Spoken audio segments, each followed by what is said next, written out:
2 தெசலோனிக்கேயர் 1ஆம் அதிகாரத்தில் 7ஆம் வசனம், தேவனை அறியாதவர்களுக்கும் நம்முடைய கர்த்தராகிய இயேசு கிறிஸ்துவின் சுவிசேஷத்திற்கு கீழ்ப்படியாதவர்களுக்கும் நீதி உள்ள ஆக்கினையை செலுத்தும்படிக்கு கர்த்தராகிய இயேசு தமது வல்லமையின் தூதரோடும் ஜுவாலித்து எரிகிற அக்கினியோடும் வானத்திலிருந்து வெளிப்படும் போது அப்படியாகும். தேவனை அறியாதவர்களுக்கும் அப்படின்னு சொல்லியிருக்கு.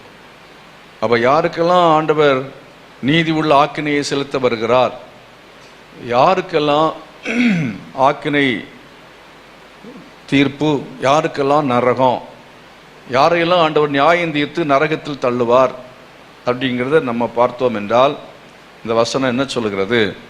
தேவனை அறியாதவர்களுக்கு. அப்போ தேவனை அறியாதவர்கள் அப்படி என்று சொன்னால், அறிவிக்கவில்லை என்றால் அவர்கள் அறியாதவர்கள். அப்போ தேவனை நாம் அறிவிக்கவில்லை என்றால் அதை அறியாதவர்கள் அவர்கள் என்ன செய்ய போகிறார்? நரகத்துக்கு போக போகிறாங்க. இதில் நிறைய பேருக்கு ஒரு கேள்வி என்னவென்றால், அதாவது தேவனை அறியாத அவர்களுக்கு எப்படி தேவன் நரகத்தை கொடுக்க முடியும்? அது அநியாயம் அல்லவா? அப்படி கொடுக்கறது சரியா? இல்லை அப்படின்னு நம்ம என்ன செய்யலாம், நினைக்கலாம். நான் கூட அப்படி நினைச்சிருக்கேன். அப்போ தேவனை அறியாத அவர்களுக்கு எப்படி ஆண்டவர் ஆக்கினை தீர்ப்பை கொடுக்க முடியும் என்று நம்ம நினைக்கலாம். ஆண்டவர் இன்றைக்கு இருக்கிற ஒவ்வொருத்தருக்கும் அப்படி ஆக்கினை தீர்ப்பு அவர் கொடுக்கல. அவங்கள பார்த்து அவர் என்ன செய்கிறதில்லை, ஆக்கினை தீர்ப்பு என்பது இல்லை. யோவான் சுவிசேஷத்தில் 3ஆம் அதிகாரத்தில் எடுத்து வாசித்து பாருங்க.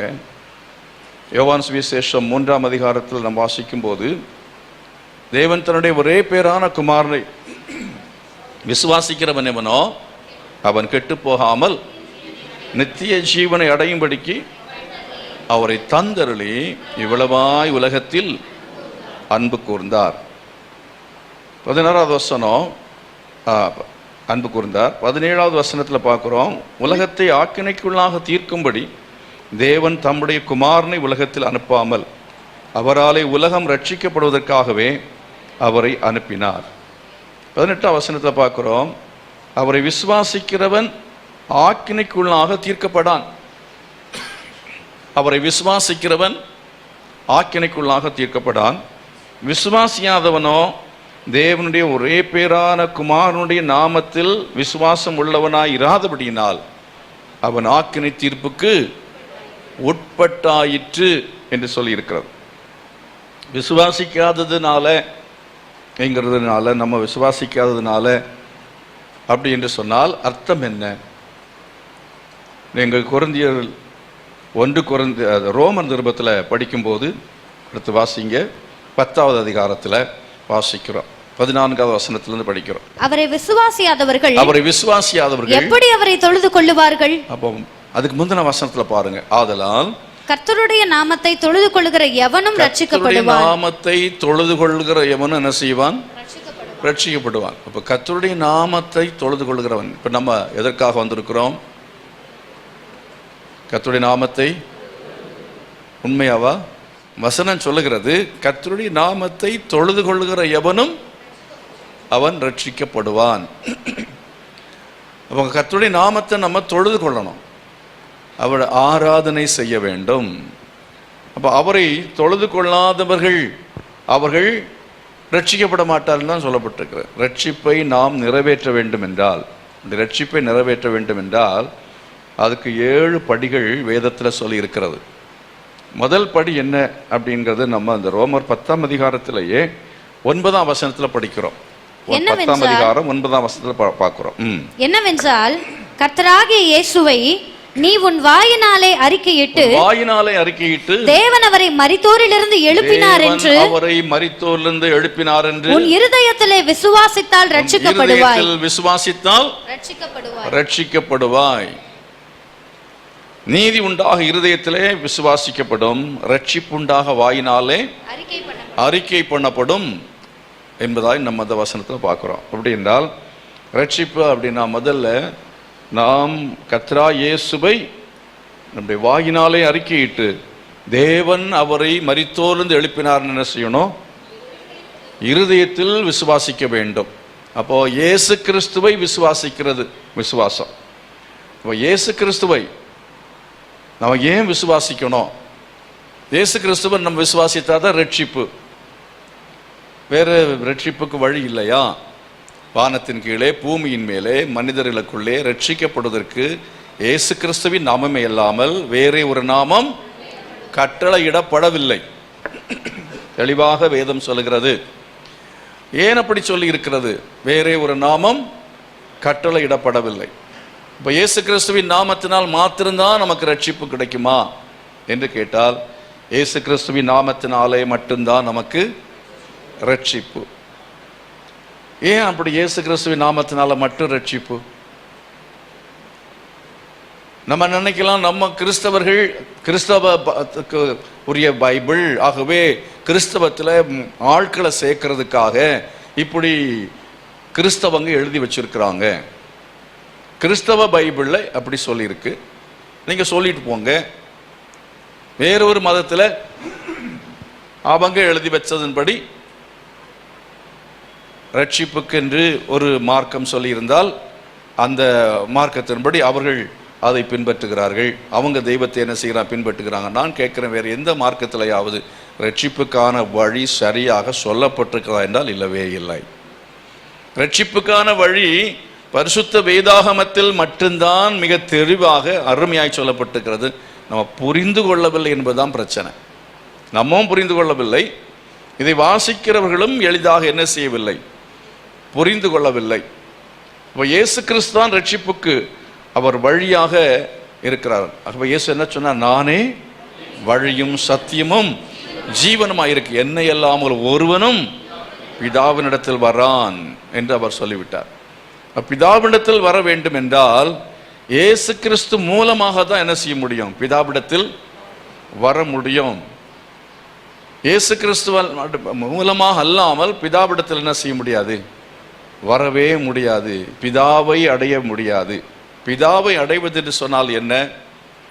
அதாவது நம்ம அவருடைய பிள்ளைகளாய் மாறுவது, அவருடைய பிள்ளைகளாய் மாறுவது.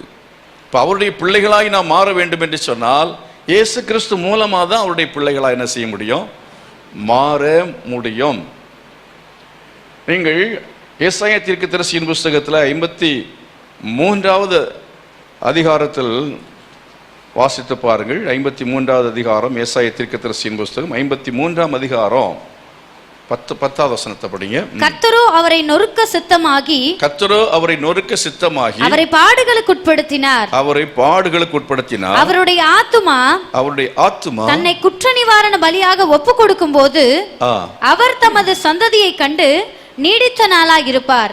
அதாவது குற்ற நிவாரண பலியாக ஒப்பு கொடுக்கும் பொழுது அவர் தமது சந்ததியை கண்டு. அப்போ அவருக்கு ஒரு சந்ததி. யாருக்கு சந்ததி? இது யாரை பற்றி சொல்லி இருக்கிறது? ஏசாயா 53 இயேசு கிறிஸ்துவனுடைய மரணத்தை பற்றி, பாடு மரணத்தை பற்றி சொல்லி இருக்கிறது. அவர் எப்படியெல்லாம் பாடுபடுவார் என்பதை பற்றி இந்த அதிகாரத்தில் நம்ம பார்க்கிறோம். அதை சொல்லி வரும் பொழுது 10வது வசனம் சொல்லுகிறது, அவர் தன்னுடைய ஆத்துமாவை குற்ற நிவாரண பலியாக ஒப்பு கொடுக்கும் போது அவர் தமது சந்ததியை அவர் கண்டு. அப்போ அவர் சந்ததி. அப்போ இயேசு கிறிஸ்துவின் சந்ததி என்றால் அர்த்தம் என்ன? அவருடைய பிள்ளைகள். அப்போ அவருடைய ஒரு அவருக்கு பிள்ளைகளாக நம்ம எல்லாரும் பிறக்க போகிறோம். அது எப்போ பிறந்தோம் அப்படின்னு சொன்னால் வாசித்து பாருங்க. 2வது சங்கீதத்தில் வாசித்து பாருங்க. 7வது வசனம். தீர்மானத்தின் விவரம் சொல்லுவேன். கர்த்தர் என்னை நோக்கி, நீர் என்னுடைய குமாரன், இன்று நான் உம்மை ஜனிப்பித்தேன். அடுத்த வசனம். என்னை கேளும், அப்பொழுது ஜாதிகளை உமக்கு சுதந்திரமாகவும் பூமியின் எல்லைகளை உமக்கு சொந்தமாகவும் கொடுப்பேன். எல்லைகளை என்று சொன்னால் எல்லா உலகத்தில் இருக்கிற அத்தனை ஜனங்களையும் உமக்கு சொந்தமாக கொடுப்பேன். அப்ப இது எப்போ இந்த இயேசு கிறிஸ்து பிறந்தார்? இயேசு எப்போ பிறந்தார்? இயேசு பிறந்தார். அப்படி பிறந்த நாளை நீங்கள் உண்மையாக அவருடைய பிறப்பு எப்போ? அவர் பிறந்தது அப்படிங்கிறது 2000 வருஷத்துக்கு முன்னால் மாம்சத்தில் அவர் பிறந்ததுனால அவர் தேவனுடைய குமாரனாக இருக்கிறார் என்று எத்தனை பேர் நினைக்கிறீர்கள்? இல்லை, அவர் மாம்சத்தில் பிறந்ததுனால அவர் தேவனுக்கு குமாரன் அல்ல. அவர் பிறப்பினால் அவர் தேவனுடைய குமாரன் அல்ல, பிரகடனத்தினால தேவனுடைய குமாரன். அல்லேலூயா. பிறப்பல்ல, பிரகடனம். இங்கே நீங்கள் வாசிக்கும் 2 அதிகாரத்தில் அதாவது 7ஆம் வசனத்தில் நல்ல கவனமாக வாசித்து பாருங்க. தீர்மானத்தின் விவரம் சொல்லுவேன். இப்போ தீர்மானத்தின் விவரம் என்பது தேவனுடைய தீர்மானத்தை என்ன செய்த தேவன் அதை அதாவது பிரகடனப்படுத்துகிறார், பிரகடனம் செய்கிறார். ஒரு தேசத்தில் இஸ்ரவேல் தேசம் அது தனியாக சொந்தமான தேசமாக கொடுக்கப்பட்டு அது பிரகடனப்படுத்தப்பட்டது. அது இன்று முதல் அது எல்லா நாட்டோடு சேர்ந்து இது ஒரு நாடு என்று பிரகடனம் செய்யப்படும் பொழுது இஸ்ரவேல் நாடு பிறந்தது. அதே போல் இந்திய அரசாங்கம் இந்தியாவில் சுதந்திர தினம் பிரகடனப்படுத்தும் போது சுதந்திர தினம் பிரகடனப்படுத்தப்பட்டதுனால இந்தியா சுதந்திர நாடாக மாறியது. இவ்விதமாய் இயேசு கிறிஸ்து பிதா, குமாரன், பரிசுத்த ஆவியாக திரியேக தேவனாக நம்முடைய தேவன் அவர் இருக்கிறார் என்றால் அர்த்தம் என்ன? என்ன அர்த்தம் என்ன? அவர் ஒருவர் தான். அவர் நம்முடைய ஆழத்துவம், நாம் எந்த சாயல படைக்கப்பட்டிருக்கிறோமோ அதே அவருடைய சாயல் தான் நம்முடைய சாயல். ஆகவே மனிதனுடைய சாயல் அவர் படைக்கப்படவில்லை, அவருடைய சாயலில் நாம் என்ன செய்யப்பட்டிருக்கிறோம்? படைக்கப்பட்டிருக்கிறோம். அப்படி என்று சொன்னால் என்ன என்று சொன்னால் நமக்கு சிந்திக்கும் திறமை இருக்கிறது, நமக்கு பேசக்கூடிய திறமை இருக்கிறது, நமக்கு செயல்படுத்தக்கூடியதான சக்தி இருக்கிறது. மனுஷன் ராக்கெட்டே கண்டுபிடிச்சு அவன் சந்திர மண்டலத்துக்கே போயிட்டு வரான், மேலே அவன் பறக்கிறத பார்க்குறோம், விமானத்தை கண்டுபிடிச்சிருக்கிறான்.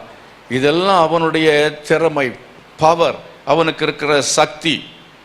ஆகவே இந்த விதமாக தான் எங்கிருந்து வந்தது என்றால் தேவனிடத்திலிருந்து வந்தது. ஆகவே தேவன் ஒரு ஆழத்துவமாக ஒன்லி ஒன் பர்சன், அதாவது ஒரு நபர் தான். கடவுள் ஒருவராகத்தான் இருக்கிறார். என்ன என்று உனக்கு வேற தேவர்கள் உண்டாயிருக்க வேண்டாம். வானத்தில் மேலே வானத்திலும் கீழே பூமியிலும் பூமியின் கீழ் தண்ணீரிலும் உண்டாயிருக்கிற உகப்பான யாதொரு சொரூபத்தியாகிலும் யாதொரு விக்கிரகத்தியாக நீ உனக்கு என்ன செய்ய வேண்டாம், உண்டாக்க வேண்டாம். அதை நீ நமஸ்கரிக்கவும் சேவிக்க. நான் என்ன என்று உனக்கு வேற தேவன், நான் ஒருவர் தான் தேவன் என்று சொல்லிவிட்டார். அப்போ தேவன் நம்மை போல ஒரு ஆள் என்று நீங்கள் நினைத்து விடக்கூடாது. கண்ணு, மூக்கு, வாய், செவி எல்லாம் இருக்கிறது மாதிரி அப்படி கற்பனை பண்ணி அப்படி நீங்கள் பார்த்து கொண்டிருக்கூடாது. இதே போல கடவுள் இருக்கிறார்.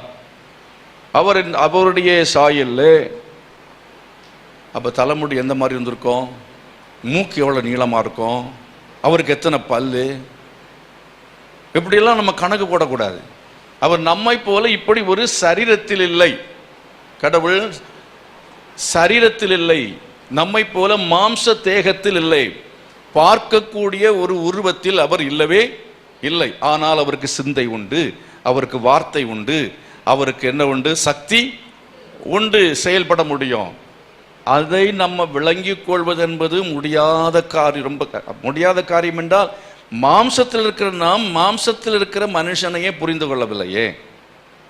இந்த ஹார்ட்டை பற்றி நீங்கள் எத்தனை பேர் புரிந்து கொண்டீர்கள்? ஹார்ட்டை பற்றி படிச்சிருக்கிற டாக்டர் ஹார்ட்டை பற்றி தான் படிச்சிருக்கிறார். மூக்கை பற்றி ஒரு டாக்டர் படிச்சிருக்கார். சிலருக்கு மூக்கை பற்றி படித்த டாக்டருக்கே முழுமையாக தெரியாது. ஆகவே ஒரு சீனியர் டாக்டர்கிட்ட போனால் தான் சில காரியங்கள்லாம் அவர் சொல்லுவார், இவருக்கு தெரியாது அவர் சொல்லுவார். மூக்கு பிரச்சனை, ஹார்ட் பிரச்சனை, கிட்னி டாக்டர், இப்படி எலும்பு டாக்டர், நரம்பு டாக்டர், இவர்கள் 5 வருஷம் 10 வருஷம் 15 வருஷம் படித்து இதை புரிந்து கொள்ளும்படியாக பிரயாசப்படுகிறார்கள். ஏதோ அவர்கள் என்ன செய்கிறார்கள், மருத்துவம் பார்க்குறாங்க. ஆனால் அவங்களுக்குமே முழுமையான அறிவு இல்லவே இல்லை. அப்படி என்றால் தேவனை எப்படி அறிந்து கொள்வது?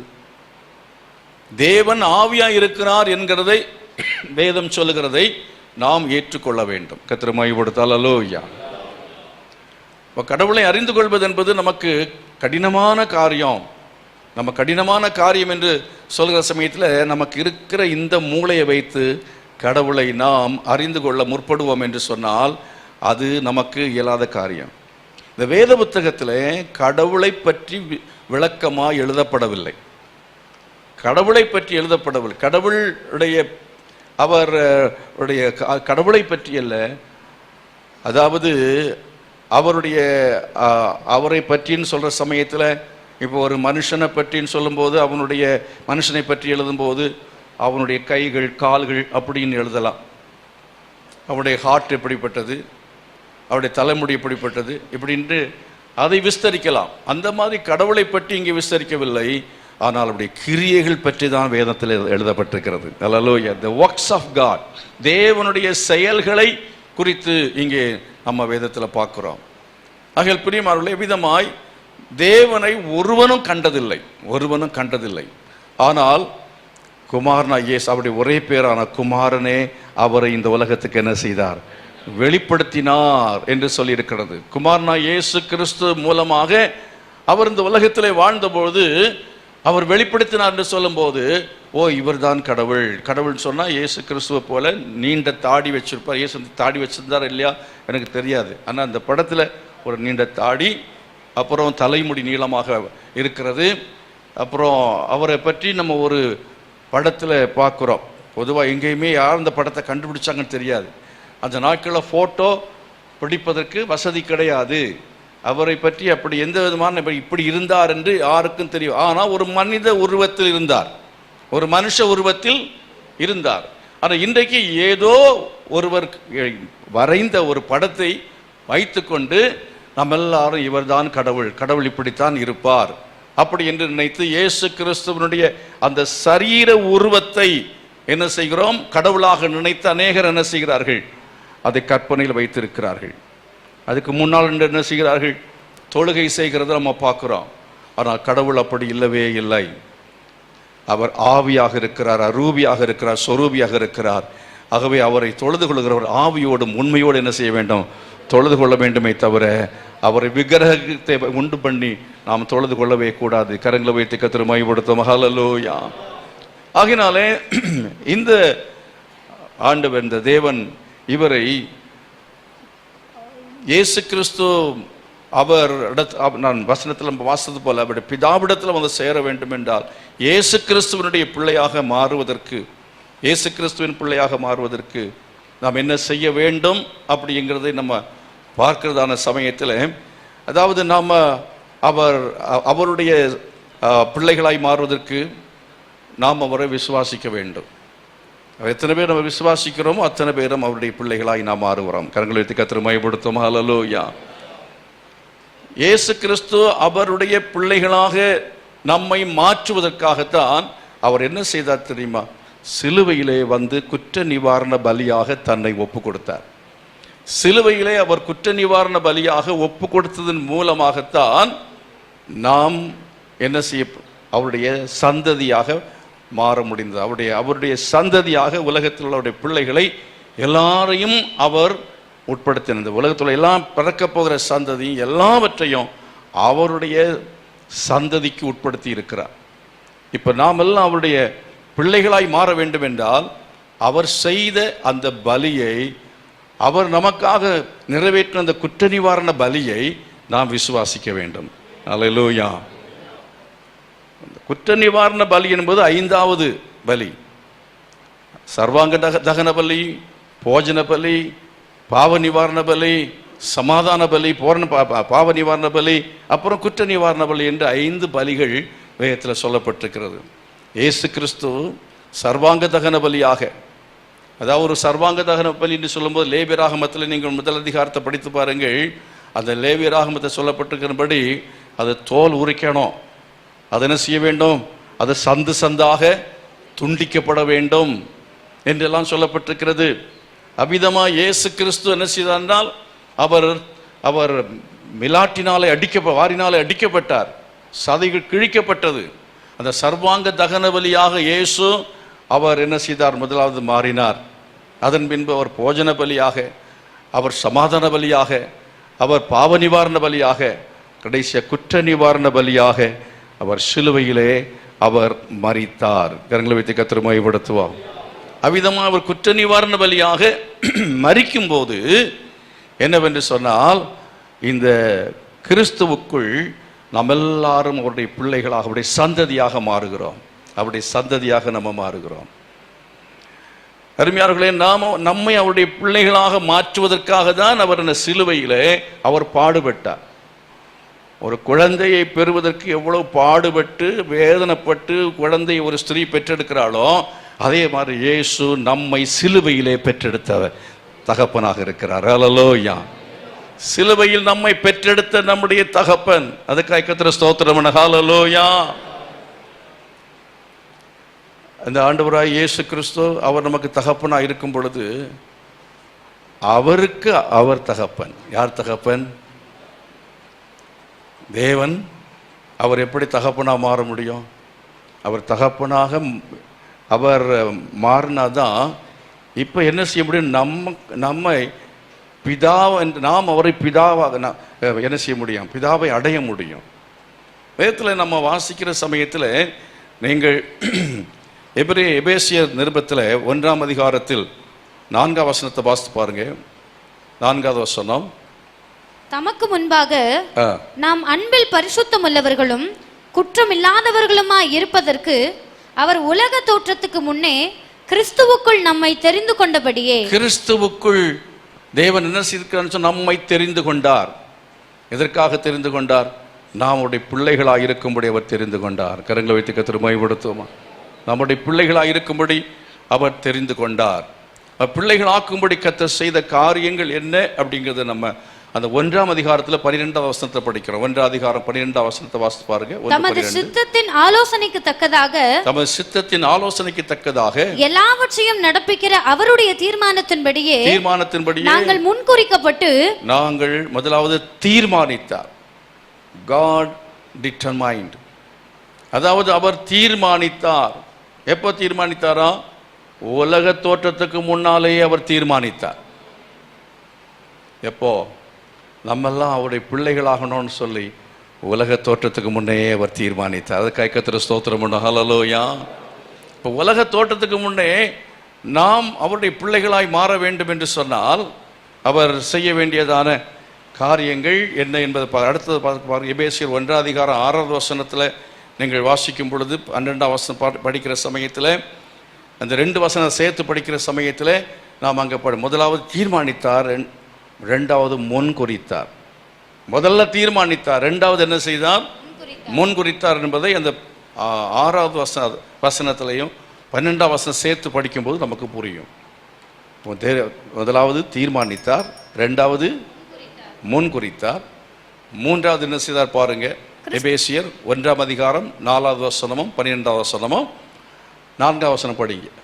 ஏற்கனவே வாசித்ததான வசனம் தான். தமக்கு முன்பாக நாம் அன்பில் பரிசுத்தம் உள்ளவர்களும் குற்றமில்லாதவர்களுமாய் இருப்பதற்கு அவர் உலக தோற்றத்துக்கு முன்னே கிறிஸ்துவுக்குள் நம்மை தெரிந்து கொண்டபடியே நம்மை தெரிந்து கொண்டார்.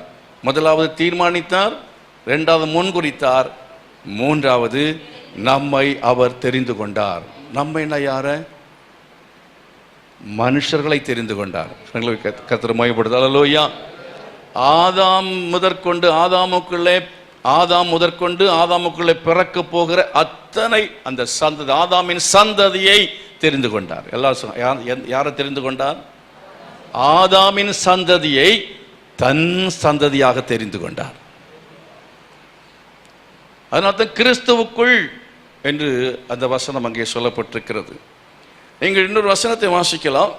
அவ்விதமாய் தேவன் அவருடைய அதாவது ரட்சிப்பின் திட்டத்தை அவர் நிறைவேற்றுவதற்காக அவர் நம்மை பிள்ளைகளாக ஆக்கும்படி எப்படி நிறைவேற்றினவர் என்ன செய்தால் இந்த பிள்ளைகளாக ஆக்கும்படி தீர்மானித்தார், முன்குறித்தார், தெரிந்து கொண்டார். இன்னும் எபிரேயர் 1ஆம் அதிகாரம் 2ஆவது வசனத்தை வாசிங்க. எபிரேயர் 1ஆம் அதிகாரம் 2ஆவது வசனம். எபிரேயர் 1:2. இந்த கடைசி நாட்களில் குமாரன் மூலமாய் நமக்கு திருவுளம் பற்றினார். குமாரன் மூலமாய் நமக்கு திருவுளம் பற்றினார். எபிரேயர் 1:2.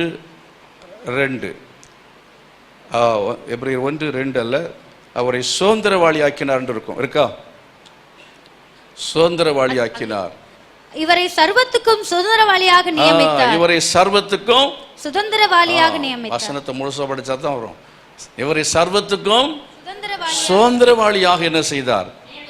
அப்ப நியமித்தார், பிரகடனம் செய்தார். இப்போ சங்கீதம் 2ஆம் அதிகாரத்தில் இருக்கிறதும் இங்க இருக்கிறது பாருங்க. நியமித்தார், பிரகடனம் செய்தார். இப்போ சங்கீதம் 2:7 படித்து மறுபடியும் பாருங்க. சங்கீதம் 2ஆம் அதிகாரம் 7ஆம் சங்கீதம் 2வது சங்கீதத்தை 7ஆம் வசனத்தை படித்து பாருங்கள். தீர்மானத்தின் விவரம் சொல்லுவேன். கர்த்தர் என்னை நோக்கி நீர் என்னுடைய குமாரன், இன்று நான் உம்மை ஜனிப்பித்தேன் என்று பிரகடனம் செய்தார். என்றைக்கு பிரகடனம் செய்தார்? உலக தோற்றத்துக்கு முன்னே. அது எந்த காலம் எப்போ அப்படி என்பது தெரியாது. வேதம் அநாதி என்று ஒரு காலத்தை சொல்லுகிறது. இந்த அநாதி காலம் உலகம் தோன்றும் முன்பதாக ஒரு நாள்ல என்ன செய்தார் என்றால், தேவன் குமாரன் என்று ஒரு பிரகடனத்தை அவர் செய்தார். வார்த்தையானவர், அதாவது திருத்துவத்தில் 2வது நபராக, அதாவது அவரை பிரகடனம் செய்தார்.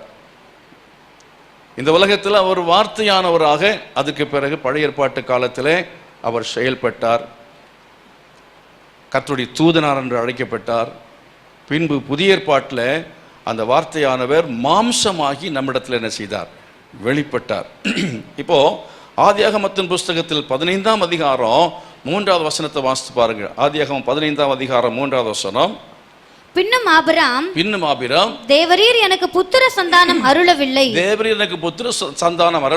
இதோ என் வீட்டிலே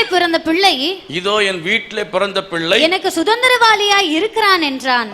ஆபிரகாமுக்கு பிள்ளை இல்லை, ஆனால் அவன் வீட்டில் பிறந்ததான ஒருவன் வேலைக்காரனை இங்கே அவன் சுதந்திரவாளியாக நியமிக்கும்படியாய் விரும்புகிறதை பார்க்கிறோம். ஆனால் தேவன் அதுக்கு அனுமதிக்கவில்லை. அதே ஃபார்முலாவில் தான் இங்கே என்னவென்று சொன்னால், இவருக்கு பிறக்கவில்லை பிதா என்று இங்கே நம்ம அறிந்திருக்கிறோமே.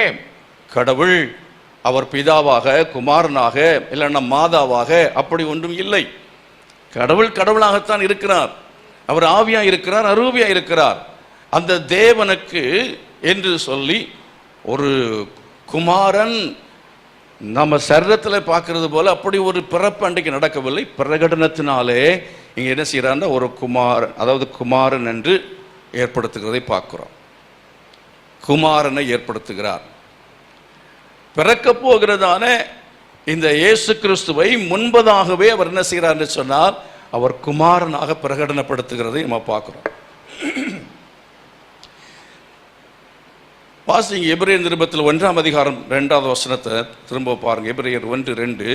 சர்வத்துக்கும் சுதந்திரவாளியாக என்ன செய்தார்? நியமித்தார். முதலாவதாக குமாரனாக பிரகடனப்படுத்துகிறார். 2வதாக சர்வத்துக்கும் சுதந்திரவாளியாக நியமித்தார். நல்லா கவனிக்கணும். அதாவது குமாரன் என்கிற நிலையில தான் சுதந்திரத்தை என்ன செய்ய முடியும்? கொடுக்க முடியும். சர்வத்துக்கும் சுதந்திரவாளியாக ஏற்படுத்த வேண்டும் என்றால் குமாரன் என்கிற ஒரு நிலை வேண்டும். ஆகினால்தான் சர்வத்துக்கும் சுதந்திரவாளியாக அவர் ஆக்கும் முன்பதாக அவரை குமாரனாக பிரகடனப்படுத்துகிறார். வாசித்து பாருங்க. மத்தேயு சுவிசேஷத்தில் 21ஆம் அதிகாரம் 37, 38 வசனங்கள். மத்தேயு சுவிசேஷம் 21, 37, 38 வசனங்கள். கடைசியிலே அவன் என் குமாரனுக்கு அஞ்சுவார்கள் என்று சொல்லி தன் குமாரனை அவர்களிடத்தில் அனுப்பினான். தோட்டக்காரர் குமாரனை கண்டபோது தோட்டத்துக்கு சுதந்திரவாளி. இவர் யார்? எதுக்கு சுதந்திரவாளி? ஒரு தோட்டத்து சர்வத்துக்கும் சுதந்திரவாளி மட்டுமல்ல, அவர் தோட்டத்துக்கும் சுதந்திரவாளி. ஆதாமை ஏவாளையும் படைத்து வைக்கப்பட்ட அந்த தோட்டத்துக்கும் இவர் தான் சுதந்திரவாளி. கரங்களை வைத்து கர்த்தரை மகிமைப்படுத்துவோமா? இப்போ தோட்டம் என்பதை குறித்து இங்கே சொல்லுகிற காரியம், அதை குறித்து நம்ம பின்னால படிக்கலாம். அவர் சர்வத்துக்கும் சுதந்திரவாளி, தேவனுடைய தோட்டத்திற்கும் அவர் சுதந்திரவாளி. எபேசியர் 1:9 வாசிங்க இப்பொழுது. எபேசியர் 1:9. காலங்கள் நிறைவேறும் போது விளங்கும் நியமத்தின்படி பரலோகத்தில் இருக்கிறவைகளும் பூலோகத்தில் இருக்கிறவைகளும் ஆகிய சகலமும் கிறிஸ்துவுக்குள்ளே கூட்டப்பட வேண்டும் என்று. அப்ப பரலோகத்தில் இருக்கிறவைகளுக்கு அவரை சுதந்திரவாளியாக கர்த்தர் ஏற்படுத்தினார். ஆமென், அல்லேலூயா. பரலோகத்தில் இருக்கிற அத்தனைக்கும் அவரை சுதந்திரவாளியாக அவர் நியமித்தார். நம்ம இன்னும் அறிந்து கொள்ள வேண்டிய ஒரு முக்கியமான விஷயம், அவர் சுதந்திரவாளியாக மாற்றுறது மாத்திரமல்ல, நீங்கள் சங்கீதத்தில் படிக்கிற சமயத்தில், அதாவது 2ஆம் அதிகாரத்தில் ரெண்டாவது சங்கீதத்தில் நீங்கள் வாசித்த அந்த வசனத்துக்கு நீ கீழே வாசித்து பாருங்க. என் பரிசுத்த பர்வத்தில் என் ராஜாவை நான் அபிஷேகம் பண்ணி வைத்தேன் என்று சொல்கிறத பார்க்கிறோம். அல்லேலூயா. வசனத்தை வாசிங்க. நான் என்னுடைய பரிசுத்த பர்வதமாகிய சீயோன் மீதில் என்னுடைய ராஜாவை அபிஷேகம் பண்ணி வைத்தேன். அப்போ பரலோகத்தில் அந்த பரிசுத்த பர்வம் என்பது பரலோகம். அதை பரலோகத்துக்கு ஒரு சுதந்திரவாளி, சர்வத்துக்கும் சுதந்திரவாளி. இப்போ பரலோகத்தில் இவரை ராஜாவாக தேவன் நியமித்தார். கரங்களை வைத்து கர்த்தரை மகிமைப்படுத்துவார்.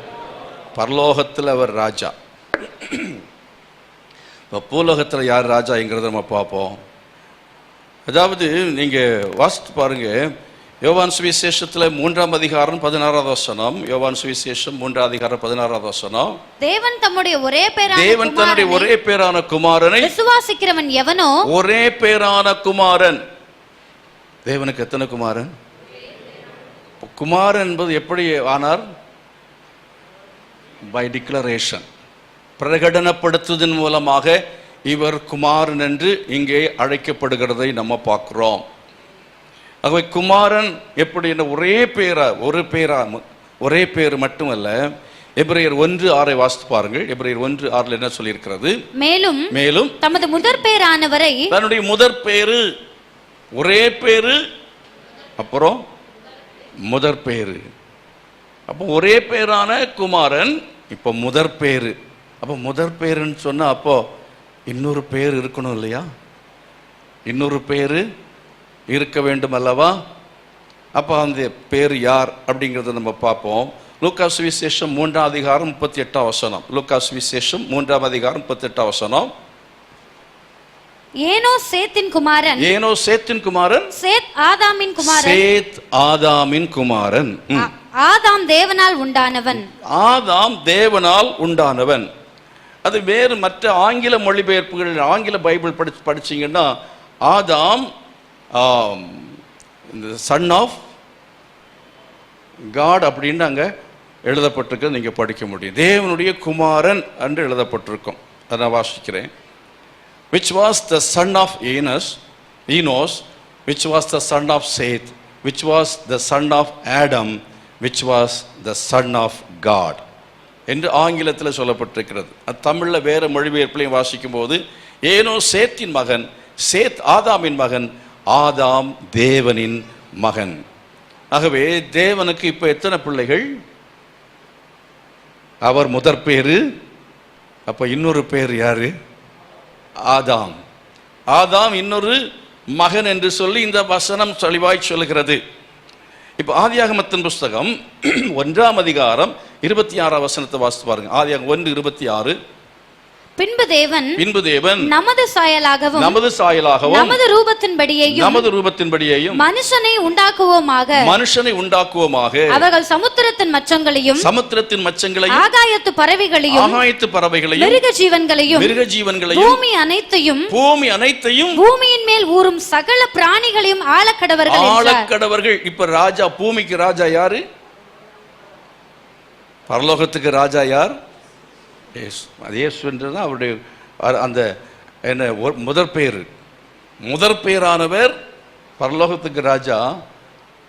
ஆதாம்ங்கிறது 2ஆம் பேரு.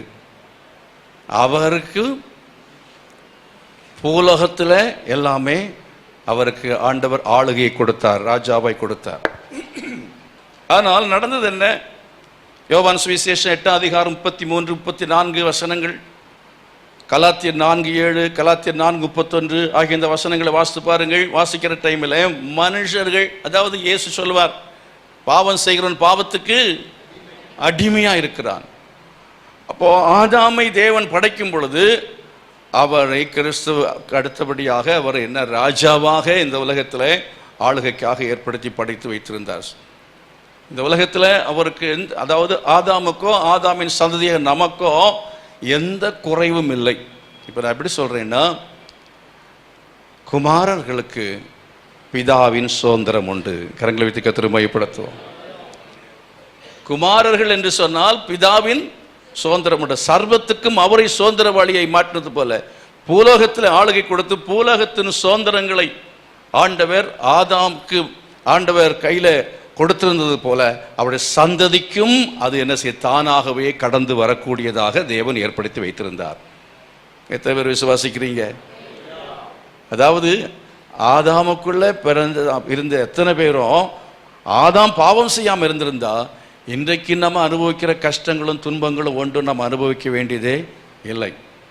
ஆனால் ஆதாம் எப்பொழுது பாவம் செய்தானோ, பாவம் செய்த பொழுது அவன் பாவத்துக்கு அடிமை மட்டுமல்ல சாத்தானுக்கும் அடிமையாய் மாறி போனான். இப்ப சாத்தானுக்கு அடிமையாய், அவன் பாவத்துக்கு அடிமையாய் சாத்தானுக்கு அடிமையாய் மாறி போனான். தேவன் அவனையும் அவனுடைய சந்ததி முழுவதையுமே ஆக்கினைக்குட்படுத்தினார். பாவத்தின் சம்பளம் மரணம். தேவன் நீதி உள்ளவர், நீதி உள்ள தேவனா இருக்கிறபடினாலே அவர் என்ன செய்ய வேண்டும் என்றால் தீர்ப்பு தவறுக்கு தண்டனை கொடுக்க வேண்டும். அதன்படி ஆதாமுக்கு மட்டுமல்ல, ஆதாமுக்குள் உள்ள அத்தனை அந்த சந்ததி முழுவதுக்கும் அவர் தீர்ப்பு எழுதிவிட்டார். என்ன தீர்ப்பு? ஆக்கினை தீர்ப்பு. அது என்ன ஆக்கினை தீர்ப்பு?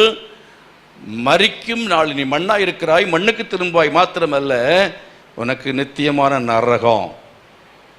பாவத்தின் சம்பளம் மரணம் என்று சொல்ல என்ன மரணம்? சர்வ மரணம் மட்டுமல்ல, இரண்டாம் மரணமாகிய அக்கினியும் கந்தகமும் எரிகிற கடல். வெளிப்படுத்தின விசேஷத்தில் கடைசியில் நம்ம படிக்கிறோம். இரண்டாம் மரணம். பாவத்தின் சம்பளம் சரீர மரணம் மட்டுமல்ல, இரண்டாம் மரணம், அக்கினியும் கந்தம் எரிகிற கடல். இதுதான் தீர்ப்பு, ஆக்கினை தீர்ப்பு. இது ஆதாமுக்குள் பிறந்த அத்தனை பேருக்கும் என்றைக்கு ஆதாம் பாவம் செய்தானோ அப்பொழுதே தீர்ப்பு எழுதப்பட்டு முடிந்து விட்டது. இப்போ நம்ம எல்லாரும் அடிமைகளாக இருக்கிறோம். ஆதாமின் சந்ததி எல்லாம் உலகத்தில் அடிமைகளாய் போனார்கள். எதற்கு அடிமைகள்? பாவத்திற்கும் அடிமைகள், பிசாசுக்கும் அடிமைகள். அதைத்தான் இயேசு சொல்லும் போது சொல்லுவார். யோவான் சுவிசேஷம் 8:33-34 வசனங்களில் நீங்கள் வாசிக்கிற சமயத்தில் நீங்கள் அடிமைகள் என்று வாசிங்க அந்த வசனத்தை. யோவான் சுவிசேஷம் 8:33-34. அவர்கள் அவருக்கு பிரதியுத்தரமாக, நாங்கள் ஆபிரகாமின் சந்ததியா இருக்கிறோம், நாங்கள் ஒரு காலும் ஒருவனுக்கும் அடிமைகளா இருக்கவில்லை, ஒருவருக்கும் அடிமைகளா இருந்ததில்லை, விடுதலையாவீர்கள் என்று நீர் எப்படி சொல்லுகிறீர் என்றார்கள். விடுதலையாவீர்கள் எப்படி சொல்லுகிறீர் என்று கேட்கிறார்கள். இயேசு அவர்களுக்கு பிரதியுத்தரமாக, பாவம் செய்கிற எவனும் பாவத்துக்கு அடிமையா இருக்கிறான். உங்கள் பிதா ஆபிரகாம் அல்ல, பிசாசுன்னு சொல்லுவார். கர்த்தருக்கு ஸ்தோத்திரம். நீங்கள் பிசாசினால் உண்டான, நீங்கள் பிசாசு தான் உங்களுடைய பிதா என்று இயேசு இவர்களை குறித்து சொல்ல. அவர்களுக்கு மட்டுமல்ல, ஆபிரகாமின் சந்ததிக்கு மட்டுமல்ல, ஆதாமின் சந்ததி முழுமைக்கும் பிசாசு தான் பிதா. பிசாசுக்கு அடிமையானவர்கள். அந்த விதமாக அடிமைப்பட்டதான ஜனங்களை விடுவிக்கும்படியாக இயேசு என்ன செய்தார் என்று சொன்னால் அடிமையின் ரூபம் எடுக்க வேண்டியதாயிற்று. வாசித்து பாருங்க, பிலிப்பியர் 2:7. பிலிப்பியர் 2:7. தம்மை தாமே வெறுமையாக்கி அடிமையின் ரூபம் எடுத்து மனுஷர் சாயலானார். எதற்காக என்று அங்கே சொல்லப்பட்டு, எதற்காக ஆனாரா? நம்மை வாசி. அவர் மனுஷ ரூபமாய் காணப்பட்டு மரண பரியந்தம், அதாவது சிலுவையின் மரண பரியந்தமும் கீழ்ப்படிந்தவராகி தம்மை தாமே தாழ்த்தினார். ஆதலால் தேவன், மேல உள்ள வசனத்துல நீங்க அதை வாசிக்க முடியும். எதற்காக என்றுங்கிறதுக்கு பதில் அங்க மேல உள்ள வசனத்துல இருக்கிறது. எதற்காக அவர் 10வது வசனம், இயேசுவின் நாமத்தில் வானோர் பூதலத்தோர் பூமியின் கீழானுடைய முழங்கால் யாவும் முடங்கும்படிக்கும் பிதாவாகிய தேவனுக்கு மகிமையாக இயேசு கிறிஸ்து கர்த்தர் என்று நாவுகள் யாவும் அறிக்கை பண்ணபடிக்கும் எல்லா நாமத்துக்கும் மேலான நாமத்தை அவருக்கு தந்தளினார். கரங்களை வைத்து கர்த்தரை மகிமைப்படுத்த அல்லேலூயா. அடிமையின் ரூபமானார், மனுஷ சாயலானார். இப்போ மனுஷ சாயலாக வந்தால்தான் இப்போ நம்ம என்ன செய்ய முடியும்? நம்மை விடுவிக்க முடியும். அடிமைகளை விடுவிப்பதற்காக அடிமை ரூபமானார், மட்டுமல்ல மனுஷ சாயலானார். இனி நீங்கள் ஏசாயா தீர்க்கதரிசியின் புஸ்தகம் 53ஆம் அதிகாரம் ஏற்கனவே படிச்சுதான் அந்த 10ஆம் வசனத்தில் நம்ம என்ன கவனித்தோம்? நம்மை சுதந்திரவாளியாக ஆக்கும்படிக்கு சிலுவை மரணத்தின் மூலமாய் நம்ம என்ன செய்தார்? பெற்றெடுத்தார் என்று சொன்னேன். அங்கே கற்பவேதனைப்பட்ட அவருடைய சந்ததியாக்கும்படி குற்ற நிவாரண பலியாக அவர் மாம்ச சரீரத்தில் வந்து அவர் குற்ற நிவாரண பலியானார். அவர் குற்ற நிவாரண பலியானார். பலியாகிற மிருகம் அது என்ன செய்யணும்? பழுதற்றதாக இருக்க வேண்டும். இயேசு கிறிஸ்து பழுதற்றவர் என்று பிலாத்துவினாலே அறிவிக்கப்பட்டார். ஒரு குற்றத்தையும் காணேன். அது மட்டுமல்ல, இயேசு கிறிஸ்து அவர் தலையீற்றாக இருக்க வேண்டும். அதாவது ஒரு பலி கர்த்தருக்கு செலுத்த வேண்டும் என்றால் பழைய ஏற்பாட்டில் லேவியராமத்தில் படித்த தலையீற்றைத்தான் கொண்டு வந்து என்ன செய்யணும்? செலுத்த வேண்டும். முதற் பெயரை செலுத்த வேண்டும். முதற் பெயரை செலுத்த வேண்டும் என்று சொல்லும் பொழுது இயேசுவை பரலோகத்திலேயே தேவன் முதற் பெயராக பிரகடனப்படுத்த வேண்டியது அவசியமாயிற்று. கரங்களை வைத்து கர்த்தரை மகிமைப்படுத்துவார். இப்போ முதற் பெயரு அது என்ன செய்யணும்?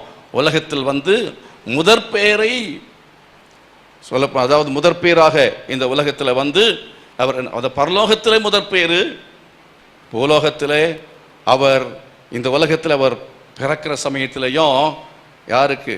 மரியாளுக்கு ஒரு முதற் பெயர் தான். கரங்களை வைத்து கர்த்தரை மகிமைப்படுத்துவார். அல்லேலூயா. இன்னும் அந்த பலிகள் எப்படி செலுத்த வேண்டும்? சுத்தமானதாக இருக்க வேண்டும். இயேசு கிறிஸ்து பரிசுத்தர், ஒரு பாவமும் செய்யாதவர். இவ்விதமாக இயேசு என்ன செய்தார்? சிலுவையிலே மரித்து அந்த மரணத்தின் மூலமாக அவர் நம்மை தம்முடைய சந்ததிக்கு உட்படுத்தினார். அல்லேலூயா. ஆதாமின் சந்ததியிலிருந்து அவர் நம்மை அவருடைய சந்ததிக்கு உட்படுத்தும்படியாக அவர் சிலுவையிலே அவர் என்ன செய்தார் என்றால் பாவத்தை ஆக்கினைக்குள்ளாக தீர்த்தார். ஆமென். பாவத்தை ஆக்கினைக்குள்ளாக தீர்த்தார்.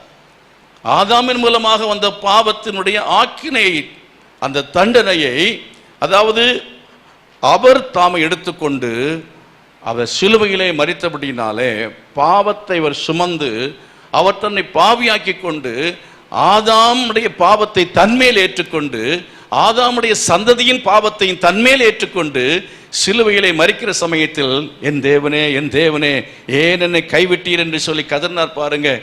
ஏன் அவர் பாவமானார். தேவன் அவரை நமக்கு பாவம் ஆக்கினார் என்று சொல்லி வேதம் சொல்கிறது. அவ்விதமாய் அவர் குற்ற நிவாரண பலியாக பாவத்தை நம்முடைய பாவத்தை எல்லாம் தன்மேல் ஏற்றுக்கொண்டு அவர் சிலுவையிலே மரித்து அவர் நியாயப்பிரமாணத்தை நிறைவேற்றினார். பாவத்திற்கான பிராயசித்தத்தை அவர் செய்து அவர் முடித்து விட்டார். அதனால் இப்பொழுது நான் சொல்லுகிறேன், அந்த இயேசு கிறிஸ்து அவரை விசுவாசித்தார். அந்த இயேசு கிறிஸ்து விசுவாசித்தார்.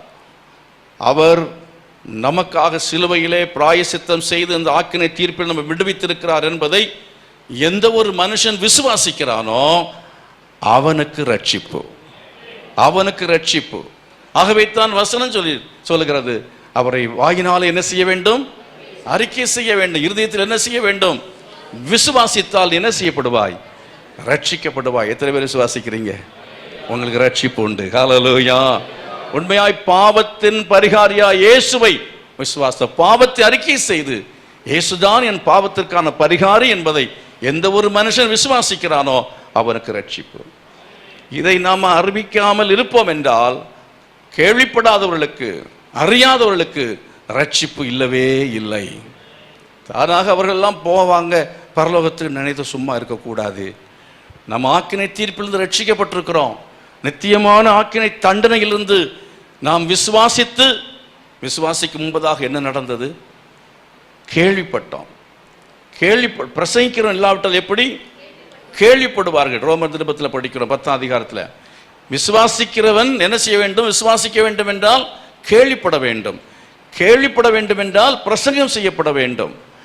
அவ்விதமாய் கேள்விப்பட்டு பிரசங்கம் பண்ணப்பட்டு கேள்விப்பட்டு விசுவாசிக்கிறவன் கர்த்தரை தொழுது கொள்ள வேண்டும்.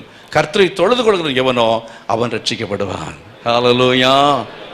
அப்போ விசுவாசித்த பிற்பாடு வீட்டில் நான் உட்கார்ந்து கொள்ளுகிறேன் என்று வீட்டில் உட்கார்ந்து நான் என்ன செய்கிறேன், உட்கார்ந்து நான் என்ன செய்கிற சீரியல் பார்க்குறேன். நான் பார்த்து ஞாயிற்றுக்கிழமையில் நான் 2 சினிமா பார்த்து கொண்டு இருக்கிறேன். நான் விசுவாசிக்கிறேன், இயேசு கிறிஸ்துவை ரட்சித்தான் விசுவாசிக்கிறேன் என்று சொல்லிக்கொண்டு வீட்டில் இருக்கிறவனாக இல்லை, கர்த்தருடைய சமூகத்தில் வந்து கர்த்தரை தொழுது கொள்ள வேண்டும்.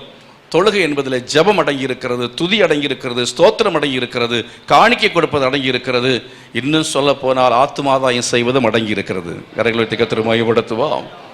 ஆகையால் பிரியமானவர்களே, இங்கே பிதாவாகிய அதாவது இயேசு கிறிஸ்துவுடைய சந்ததிக்கு உட்பட்டு விட்டோம். அடிமைகளாயிருந்த நாம், ஆதாமுடைய சந்ததி பிசாசுக்கு அடிமையாக இருந்த நம்மை இயேசு கிறிஸ்துவனுடைய சந்ததிக்கு உட்படுத்தப்படுகிறவர்களாய் விசுவாசத்தின் மூலமாய் நாம் வருகிறோம். விசுவாசத்தின் மூலமாய், அவரை விசுவாசிப்பதன் மூலமாய் அவருடைய குமாரராக குமாரத்திகளாக நாம் மாறிவிடுகிறோம். எவ்வளோ நேரத்தில்? By faith. ஒரு நிமிஷத்தில் அது நடக்கும். ஒரு நிமிஷத்தில் நாம் அவருடைய குமாரராய் குமாரத்திகளுடைய சந்ததிக்கு உட்படுத்தப்படுகிறோம். ஆனால் அதை அவர் எத்தனையோ காலமாக அதை செய்து நிறைவேற்றி வைத்திருக்கிற அந்த காரியத்தை நாம் விசுவாசித்தால் போதும், அவருடைய பிள்ளைகளாக சுதந்திரவாளிகளாய் மாறுகிறோம். அவருடைய பிள்ளைகளாக இல்லை, சுதந்திரவாளிகளாக மாறுகிறோம். பிள்ளைகளானால் சுதந்திரமாமே. இப்போ நானும் நீங்களும் அடிமைகள் அல்லவே அல்ல. நான் அடிமை அல்லன்னு சொல்லுங்க. நானும் நீங்களும் அடிமைகள் அல்ல. எதுக்கு அடிமைகள் அல்ல?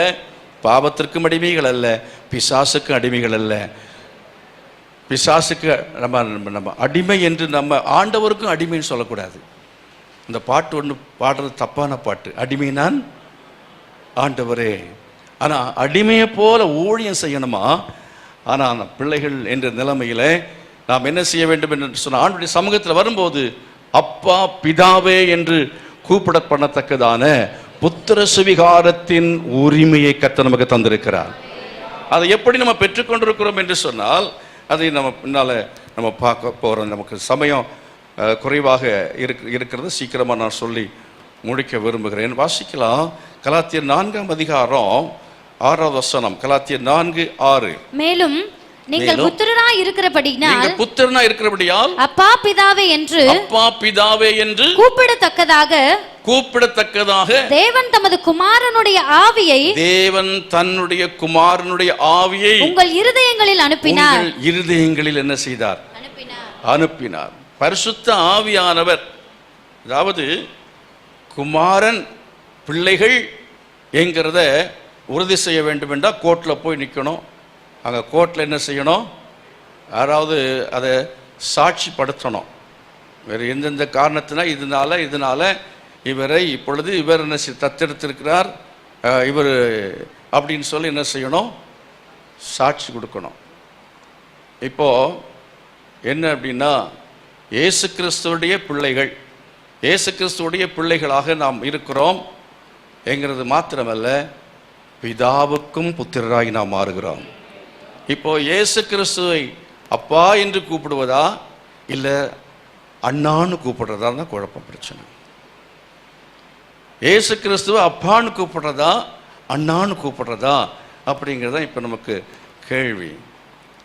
நீங்கள் வாசிக்கிற சமயத்தில் ஆதியாகமத்தில் புஸ்தகத்தில் ஒரு வசனம் உண்டு. 48வது அதிகாரத்தில் 5லிருந்து 6 வரையுள்ள வசனம், 13ஆம் வசனத்தை நீங்கள் வாசித்து பாருங்க. ஆதியாகமத்தின் புஸ்தகம் 48:5-6 வசனங்கள். நான் உன்னிடத்தில் எகிப்துக்கு வரும் முன்னே உனக்கு எகிப்து தேசத்தில் பிறந்த உன் 2 குமாரரும் என்னுடைய குமாரர் ரூபன் சிமியோன் என்பவர்களைப் போல எப்ராயிமும் மனாசேயும் என்னுடையவர்கள். இவர்களுக்கு பின் சொல்றது யாரு? யாக்கோபு தன் மகனாய் யோசேப்பை பார்த்து சொல்கிறான், யோசேப்பின் குமாரர் எப்ராயிமும் மனாசேயும், இவர் 2 பேரும் என்னுடைய குமாரர். 2 பேர் தலையிலையும் கை வைத்து அவன் என்ன செய்கிறான்? தத்தெடுத்துக் கொள்கிறதை பார்க்கிறோம். கரங்களை வைத்து கர்த்தரை மகிமைப்படுத்துவோம். தத்தெடுக்கப்பட்ட பிள்ளைகள் யார்? எப்ராயிமும் யாக்கோபு பெற்றெடுத்தவர் அல்ல, பெற்றெடுத்தது யாரு? யோசேப்பு. தத்தெடுத்தது யாரு? யாக்கோபு. அதே போல நம்ம எல்லாரையும் பெற்றெடுத்தது யாரு? இயேசு. தத்தெடுத்தது யாரு? பிதா. அவர் நம்ம எல்லா மேல கை வச்சிட்டாரு. ஹல்லேலூயா. அந்த கை வைப்பு தான் பரிசுத்த ஆவியானவர் மூலமாக அந்த கை வைப்பு நடந்திருக்கிறது. அதாவது இந்த வசனத்தில் என்ன படித்தோம்? அவர் ஆவியை நம்மிடத்தில் இருதயங்கள் ஊற்றபடியினால் நம்ம எல்லாரும் அவருடைய, அந்த வசனத்தை அப்படியே வாசிங்க. கலாத்தியர் 6ஆம் அதிகாரம் 4ஆம் அதிகாரம் 6ஆவது வசனம். மேலும் நீங்கள் புத்திரனாய் இருக்கிறபடியால் அப்பா பிதாவே என்று கூப்பிடப்படத்தக்கதான தேவன் தமது குமாரனுடைய ஆவியை, தம்முடைய குமாரனுடைய ஆவியை உங்கள் இருதயங்களில் அனுப்பினார். உங்கள் இருதயங்களில் என்ன செய்தார்? அனுப்பினார். இன்னொரு வசனம் படிங்க. ரோமர் 8 அதிகாரம் 16ஆவது வசனம். ரோமர் 8:16. நாம் தேவனுடைய பிள்ளைகளாய் இருக்கிறோம் என்று, தேவனுடைய பிள்ளைகளாய் இருக்கிறோம் என்று ஆவியானவர் தாமே நம்முடைய ஆவியுடனே கூட சாட்சி கொடுக்கிறார். ஆவியுடனே என்ன செய்கிறார்? சாட்சி கொடுக்கிறார். சாட்சின்னு சொன்னா, அதாவது கோர்ட்ல ஜட்ஜ் இருப்பாரு. அந்த நேரத்தில் என்னன்னா சாட்சி கொடுக்கிறது மாதிரி இங்கே என்னன்னா பரிசுத்த ஆவியானவர் என்ன செய்கிறார்? சாட்சி கொடுக்கிறார். நம்முடைய ஆவியுடனே அவர் என்ன செய்கிறார்? சாட்சி கொடுக்கிறார். இப்போ நம்ம சொல்ற அவருடைய பிள்ளைகள் தான் அப்படின்னு சொன்னா ஏற்றுக்கணும் இல்லையா? அது உறுதி செய்யறதுக்காக பரிசுத்த ஆவியானவர் ஆமா அப்படின்னு அவரும் சாட்சி கொடுக்கிறார். கரங்களை வைத்து கர்த்தரை மகிமைப்படுத்துவோம். ஆகையினாலே நாம் எல்லாரும் அப்பா பிதாவை என்று உரிமையோடு கூட யாரை கூப்பிடலாம்? பிதாவை கூப்பிடலாம். இன்னொரு வசனம் கூட படிங்க. 8ஆம் அதிகாரம் 15ஆம் வசனம். 8:15. அந்தபடி திரும்பவும் பயப்படுவதற்கு நீங்கள் அடிமைத்தனத்தின் ஆவியை பெறாமல், முன்பு பயம். என்ன பயம்? பிதா அப்படின்னு சொன்னாலே பயம். பழைய ஏற்பாட்டு காலத்தில் நீங்க பார்த்தீங்கன்னா தேவனை கண்டோம் நாம் சாவோம் என்று பயப்படுவார்கள், ஒளித்துக் கொள்வார்கள். தேவனை பார்க்க கூடாது, பார்த்தால் அதான் அடிமை என்ன செய்ய வேண்டும் என்ற அடிமை பக்கத்தில் என்ன செய்ய முடியாது, நிற்க முடியாது, உட்கார முடியவே முடியாது. பழைய ஏற்பாட்டில் ஆசரிப்பு கூடாரத்தில் புறஜாதிகள் அவர்கள் 3000 அடி தூரத்தில் நிற்க வேண்டுமா. அதே நேரத்தில் யூதர்கள் இஸ்ரவேல் ஜனங்கள் 300 அடி தூரத்தில் நிற்க வேண்டுமா. லேவியர்கள் 30 அடி தூரத்தில் நிற்க வேண்டுமா கிருபாசனத்திலிருந்து. ஆனால் அதாவது 30 அடி. அதே நேரத்தில் ஆசாரியர்கள் 3 அடி தூரத்தில் நிற்கணும். வருஷத்துக்கு ஒரு முறை என்ன செய்ய வேண்டும் என்று சொன்னால் இந்த பிரதான ஆசிரியர் என்ன செய்யணும்? உள்ளாலே அவன் என்ன செய்வான்? போய் அந்த ஆராதிக்க போவான், பாவ நிவாரணத்தை செய்ய போவான். அங்கே போகிற சமயத்தில் அவனும் பயத்தோடு தான் போவான். உயிர் பிழைச்சா பிழைக்கும், இல்லைன்னா செத்தா செத்தது தான். அதுக்காக காலில் ஒரு சங்கிலி போட்டிருப்பாங்க. செத்து போனால் வேறு யாரும் உள்ளுக்கு போக முடியாது, அவர்களும் செத்து போவார்கள், சங்கிலி இழுப்பாங்க. பழைய ஏற்பாட்டில் அடிமைத்தனத்தின் ஆவி. ஆனால் புதிய ஏற்பாட்டில் இயேசு கிறிஸ்து விசுவாசிக்கிறது நமக்கு கர்த்தர் கொடுத்திருக்கிறது அவர் புத்திர சுவிகாரத்தின் ஆவி. கரங்களை வைத்து கர்த்தர் பயப்படுத்தும். ஆகவே பயப்படுவதற்கான பயத்தின் ஆவியை கர்த்தர் நமக்கு தரவில்லை. வாசி இந்த வசனத்தைப்படி, நீங்கள் அடிமைத்தனத்தின் ஆவியை பெறாமல் அப்பா பிதாவே என்று கூப்பிட பண்ணுகிற புத்திர சுவிகாரத்தின் ஆவியை பெற்றீர்கள். 8:15 தானா? பயமுள்ள ஆவியை அல்ல, பயமுள்ள ஆவியை அல்ல, அடிமைத்தனத்தின் ஆவியை அல்ல, புத்திர சுவிகாரத்தின் ஆவியை நாம் பெற்றோம் என்று வேதம் சொல்லுகிறது. சத்தமா கர்த்தரை மகிமைப்படுத்துவோமா? ஹல்லேலூயா. இப்போ பிதாவுக்கு நம்ம எல்லாரும் புத்திரராக இருக்கிறோம். பிதாவை நாம என்ன செய்யலாம்? அப்பான்னு அழைக்கலாம். இப்போ இவர் யாரு? இயேசு கிறிஸ்து யார்? எப்படி அழைக்கிறது? எபிரேயர்ல வாசிங்க 2ஆம் அதிகாரம் 11ஆவது வசனம். எபிரேயர் 2:11. எப்படியெனில் பரிசுத்தம் செய்கிறவரும் பரிசுத்தம் செய்யப்படுகிறவர்களுமாகிய யாவரும் ஒருவராலே உண்டாயிருக்கிறார்கள். இது நிமித்தம் அவர்களை சகோதரர் என்று சொல்ல அவர் வெட்கப்படாமல். யார் வெட்கப்படாமல்? இயேசு கிறிஸ்து நமக்கு எல்லாரும் பார்த்து சகோதரன் என்று சொல்ல வெட்கப்படவில்லை. யோசேப்புடைய குமாரர்கள் எப்ராஹிமும் மனாசேயும் ஒரு விதத்தில் யோசேப்புக்கு புத்திரர்கள். இவர்களை அவர் என்ன செய்யணும்? பிள்ளைகள் என்று என்ன செய்யணும்? அழைக்கணும். ஆனால் மறுபக்கத்தில் தத்தெடுக்கப்பட்டு விட்டபடினாலே, யாக்கோபு தத்தெடுத்து விட்டபடினாலே, இப்போ அந்த பிள்ளைகளுடைய வரிசையில் எப்ராஹிமும் மனாசேயும் வந்து விட்டார்கள், யாக்கோபுடைய பிள்ளை வரிசையில். அப்படி பார்த்தா யோசேப்பு அவர்களை எப்படி கூப்பிடணும்?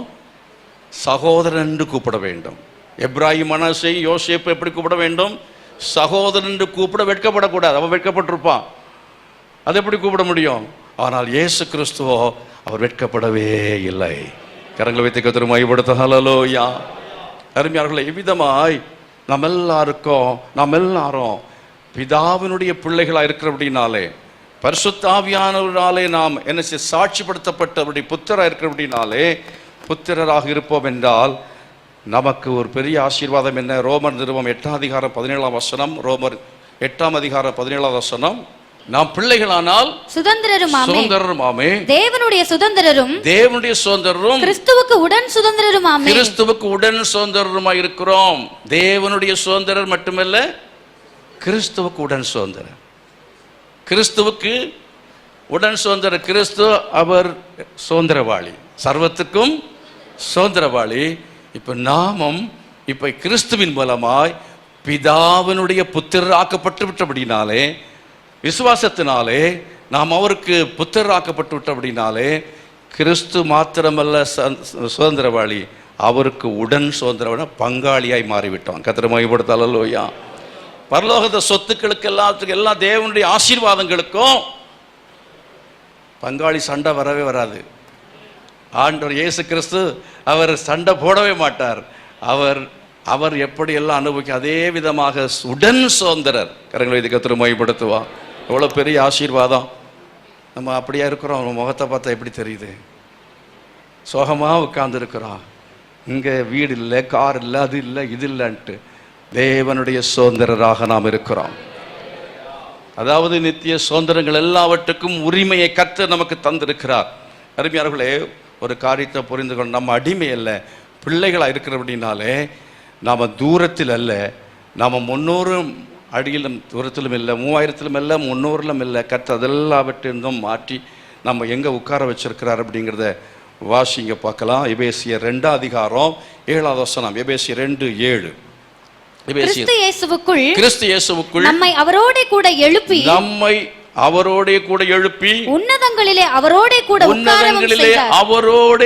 உட்கார வைத்தார். கரங்களை கொட்டி கர்த்தரை மகிமைப்படுத்த ஹல்லேலூயா. இன்னொரு வசனத்தை நீங்க வாஸ்து கடைசியா நம்ம முடிக்க போறோம். அதாவது நீதிமொழியின் புஸ்தகத்தில் 8ஆவது அதிகாரத்தில் நீங்கள் வாசிக்கிற சமயத்தில் இயேசு சொல்லுவார், என்ன சொல்லுவார்? அவர் அருகே 30ஆவது வசனம், அவர் அருகே செல்ல பிள்ளையாயிருந்தேன்.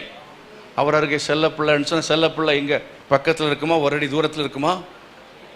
எங்க இருக்கோம்? மடி மேல இருக்கோம். ஹல்லேலூயா. கர்த்தர் நம்ம எல்லாரையும் மடியில உட்கார வச்சு அழகு பார்க்கிறார். ஹல்லேலூயா. இந்த சாக்கியத்தை நம்ம எல்லாரும் பெற்றிருக்கிறோமே. இது எத்தனை உணர்றீங்க? இதை நாம் புரிந்து கொண்டால் நம்முடைய பிள்ளைகள் என்பதை முதலாவதாக நாம் அறிய வேண்டும். நாம் பிள்ளைகளாக மாறணும். அப்புறம் நான் அடிமை அல்ல, நான் சுதந்திரவாளி, நான் அவருடைய பிள்ளை அப்படிங்கிறதை நம்ம உணர்ந்து கொண்டோம் என்றால், புரிந்து கொண்டோம் என்றால், நமக்குள்ளே என்ன உண்டாகும் என்று சொன்னால் நிறைய மாற்றங்கள் உண்டாகும். அதைத்தான் எபேசியர் 1ஆம் அதிகாரத்தில் 4ஆவது வசனத்தில் வாசித்தோம். எபேசியர் 1:4 வாசித்தோம். என்ன? அன்பில் பரிசுத்தமுள்ளவர்களும் குற்றமில்லாதவர்களுமாய் இருப்பதற்கு அவர் நம்மை உலக தோற்றத்துக்கு முன்னே தெரிந்து கொண்டார். கரங்களை வைத்து கர்த்தரை மகிமைப்படுத்துவோம். அவருடைய பிள்ளைகள்னு சொன்னால் நம்ம என்ன செய்வோம்? ஆண்டவர் நம்ம அன்பில் பரிசுத்தமுள்ளவர்களும் இல்லாதவர்களுமாக மாற்றணும்னு சொல்லி விரும்புகிறார். அதாவது சின்ன குழந்தை என்ன செய்யும்? அசுத்தம் பண்ணோம், சரியாக நடக்காது, குறும்பு பண்ணோம். ஆனாலும் என்ன செய்கிறாங்க?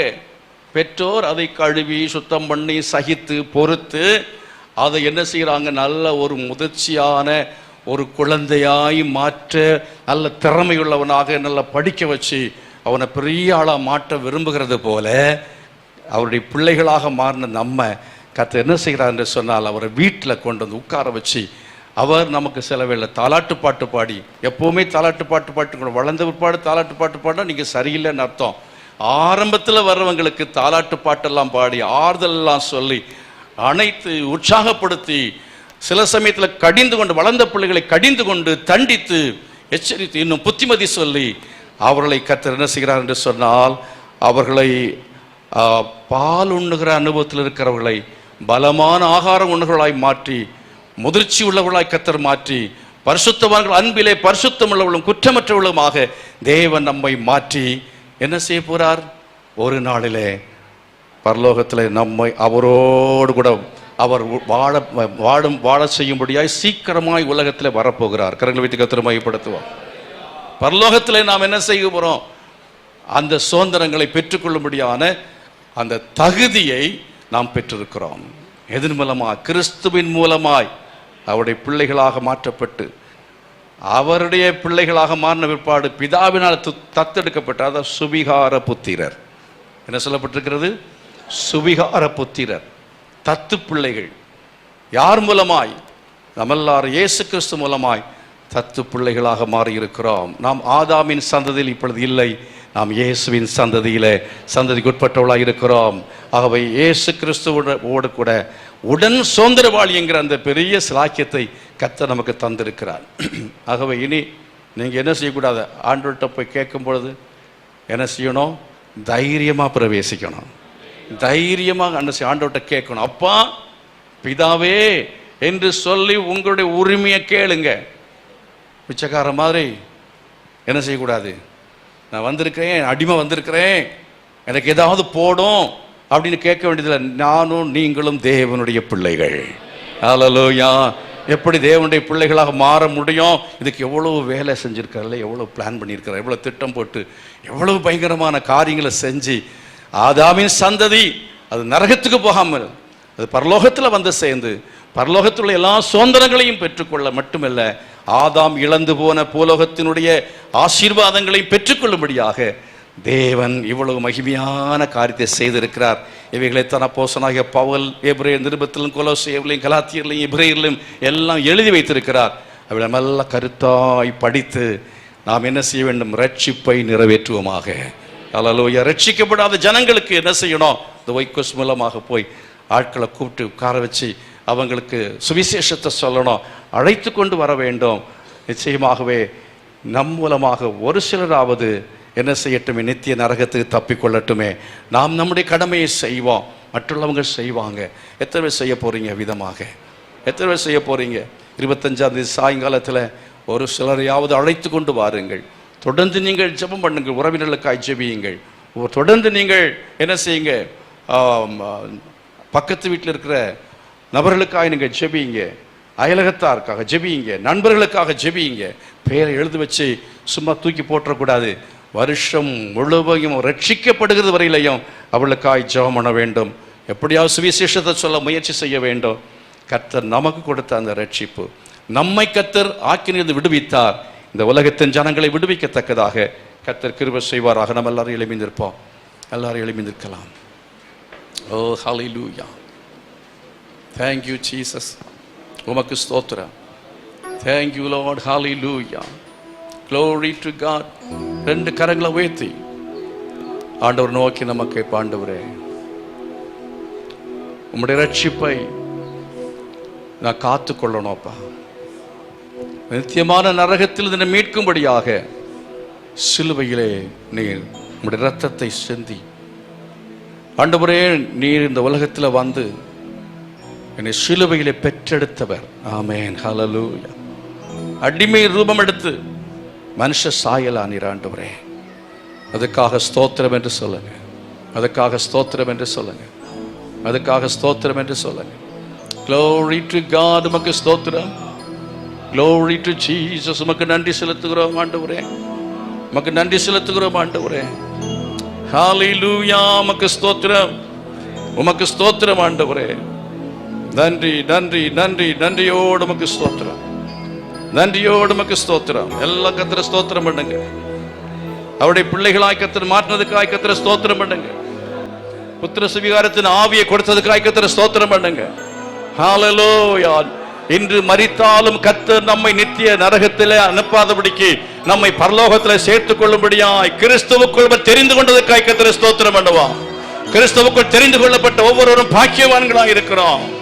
ஓ ஹalleluya. Glory, glory, glory to God. Glory to Jesus. வாழ்ந்தாலும் உம்மோடுதான், மரித்தாலும் உம்மோடுதான். நான் வாழ்ந்தாலும் உம்மோடுதான், மரித்தாலும் உம்மோடுதான். உமக்காகத்தானே உயிர் வாழ்கிறேன், உம்மை தானே நேசிக்கிறேன். உமக்காகத்தானே உயிர் வாழ்கிறேன், உம்மை தானே நேசிக்கிறேன். வாழ்ந்தாலும் உம்மோடுதான், மரித்தாலும் உம்மோடுதான். நான் வாழ்ந்தாலும் உம்மோடுதான், மரித்தாலும் உம்மோடுதான். ஆத்துமபாரத்தை தாருமையா, அபிஷேகத்தால் என்னை நிரப்புமையா. ஆத்துமபாரத்தை தாருமையா, அபிஷேகத்தால் என்னை நிரப்புமையா. வாழ்ந்தாலும் உம்மோடுதான், மரித்தாலும் உம்மோடுதான். நான் வாழ்ந்தாலும் உம்மோடுதான், மரித்தாலும் உம்மோடுதான். நம்முடைய கர்த்தராகிய இயேசு கிறிஸ்துவின் கிருபையும் பிதாவாகிய தேவனுடைய அன்பும் பரிசுத்த ஆவியானவருடைய அந்யோன்ய ஐக்கியமும் சதா காலங்களிலும் நம் ஒவ்வொருவரோடும் கூட இருப்பதாக. ஆமேன், ஆமேன். நாம் சேர்ந்து சொல்லுவோம். என் ஆத்துமாவே கர்த்தரை ஸ்தோத்தரி, என் முழு உள்ளமே அவர் பரிசுத்த நாமத்தை ஸ்தோத்தரி. என் ஆத்துமாவே கர்த்தரை ஸ்தோத்தரி, கர்த்தர் செய்த சகல உபகாரங்களை மறவாதே. ஆமேன். கர்த்தர் உங்களை ஆசீர்வதிப்பார்.